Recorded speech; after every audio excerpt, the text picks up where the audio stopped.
I'm here today with Greg Mutz, the CEO of Amli Residential, which broke ground on a 409-unit apartment building in River North in October. Greg, thanks for joining us. Good to be here, Alby. You showed us around the site last week, and I wanted to ask you, of all the sites in Chicago to build an apartment building, why is that the one for you? Well, there's a lot of, as you said, there's a lot of potential sites for multifamily. We really like this specific location. We think it's the premier location in River North.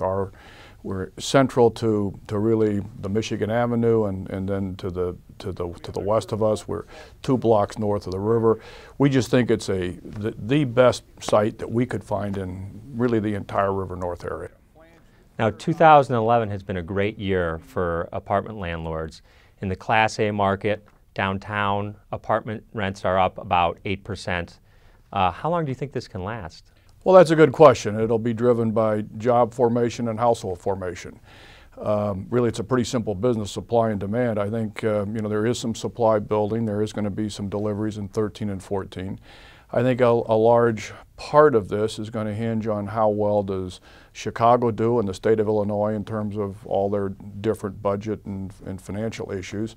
We're seeing also some migration from the suburbs downtown. We think that some employers are deciding that it's more advantageous for them to move jobs to the downtown market, where the 22 to 34-year-old type employee prefers to live. And so we're getting some lift from population moving around within the greater metro area. Now, the cost of renting obviously is going up, and the cost of owning is going down as home prices fall. Is that a worrisome trend over the long term for apartment landlords? Yeah, it can't continue. No trends can. Corn don't grow to the moon, as they say where I grew up in Indiana. At some point it'll self-correct. Right now, I think it's still in a pretty good spot for apartments. You have lots of issues that go into the home ownership calculus. You've got, can you get mortgage financing, and also the issue of flexibility.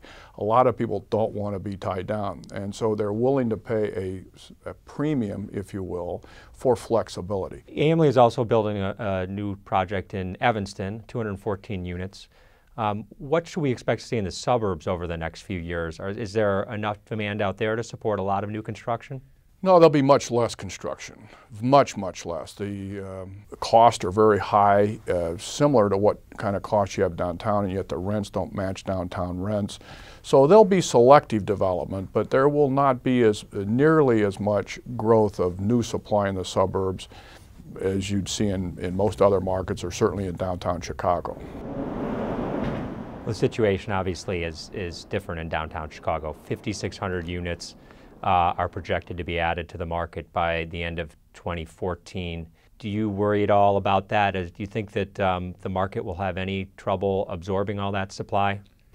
Well, it's a good question. It's the $64,000 question. I think this, if you look at what Chicago's historically brought on as new housing, that's include both condo and rental, it's been, a couple thousand, 2,500 units a year, pretty consistently. In some years, in some stretches where you've had good job creation and housing, we've had 4,000 units. We're going to have no for-sale housing, virtually none, no condo development, at least for the next couple of years.